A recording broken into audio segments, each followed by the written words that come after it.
নমস্কার, আমি জয়ন্তী। আমাদের চ্যানেলে আপনাদের সকলকে স্বাগত।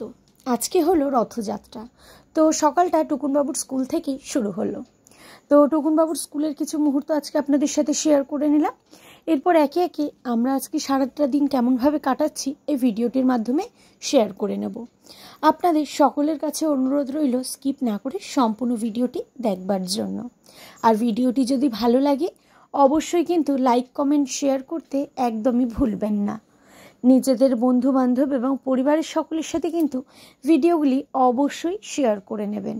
আর যারা যারা এখনও পর্যন্ত চ্যানেলটি সাবস্ক্রাইব করেননি তাদের কাছে রিকোয়েস্ট করব, প্লিজ চ্যানেলটি সাবস্ক্রাইব করে নিয়ে পাশে থাকা বেল বাটনটি কিন্তু অবশ্যই প্রেস করে দেবেন। তাহলেই কিন্তু প্রথম নোটিফিকেশন আপনাদের কাছেই পৌঁছে যাবে।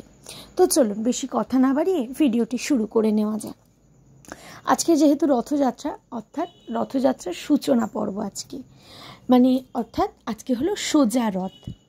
তো রথযাত্রা মানে তো একদিকে যেরকম রয়েছে তেলে ভাজা, পাঁপড় ভাজা, যেটা সব থেকে বেশি যেটা বোঝা যায়, রথের মেলা, পাঁপড় ভাজা, এর থেকে ভালো কম্বিনেশন কিছুই হতে পারে না। কিন্তু আজকে কিন্তু আমরা রথের মেলায় যেতে পারিনি, যেহেতু ভীষণ বৃষ্টি হচ্ছিল। তো রথের মেলায় আমরা যাবো যেদিন, সেই মুহূর্তটাও কিন্তু শেয়ার করব। তো টুকুনবাবু এখানে রথ নিয়ে বেরিয়ে পড়েছেন। আর রথটা কিন্তু কেমন সাজানো হয়েছে অবশ্যই কিন্তু কমেন্টস করবেন। এই বছর রথ সাজানোর দায়িত্ব পড়েছিল টুকুনবাবুর মামার। টুকুনবাবুর পিন্টু মামা কিন্তু ভীষণ সুন্দর করে রথটা সাজিয়ে দিয়েছেন। তো এই যে এখন দেখুন, এখন যেই ও রথ নিয়ে বেরিয়েছে, আমাদের পাড়ায় কাকিমারা এসে, তো টুকুনবাবু রথ নিয়ে বেরিয়েছিল, তো রথের দড়ি তো টানতেই হয়, রথ টানতেই হয়। তো সেই কারণে যেহেতু টুকুনবাবু বেরিয়েছে, তো টুকুনবাবুর রথটাই সবাই মিলে একটু টানছিল।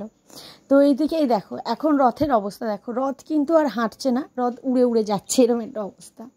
তারপরে এই এক কাকু এসে কিন্তু রথ টানলেন। তো এদিকে সবাই রথ টানছে, আর টুকুনবাবু তো বুঝতেই পারছে না ব্যাপারটা কি হচ্ছে, কারণ ছোটোবেলায় আমরা এই জিনিসটা খুব ভালোভাবে বুঝতাম বলতে গেলে, আমি যখন ছোট ছিলাম আমার খুব ভালোভাবে মনে আছে, এই রথ টানতাম যখন, তখনই বড়রা এসে যখন রথটা টানতো, অর্থাৎ রথের দড়ি যখন টানতো, তো রথের দড়ি টানলেই ভগবানকে কিন্তু পয়সা দিতে হয়।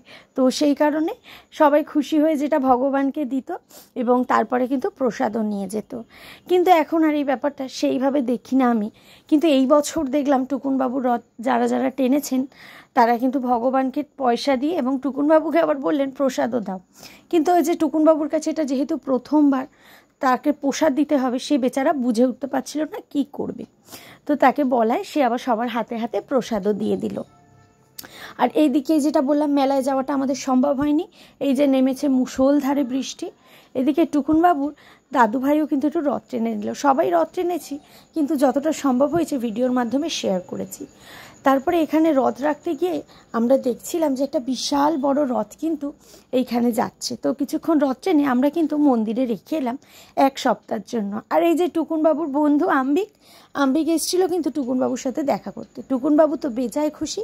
এদিকে টুকুনবাবুর বন্ধু এবং দাদাদের সাথে রথ টেনে কিন্তু খুব মজা করেছে। টুকুনবাবুকে যত দেখি ততই কিন্তু নিজের ছোটোবেলার স্মৃতিগুলো ভীষণ মনে পড়ে। এই আজকে যেমন রথের দিন, এটা যখন আমি ছোট ছিলাম সেই মুহূর্তগুলো ভীষণ মনে পড়ছিল।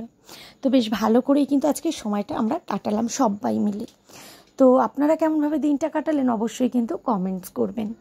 আজকের ভিডিওটা এইটুকুই। দেখা হবে আবারও আপনাদের সাথে নতুন কোনো ভিডিওয় খুব তাড়াতাড়ি। ততক্ষণের জন্য সবাই ভালো থাকবেন, সুস্থ থাকবেন। সকলকে অসংখ্য ধন্যবাদ। জয় জগন্নাথ।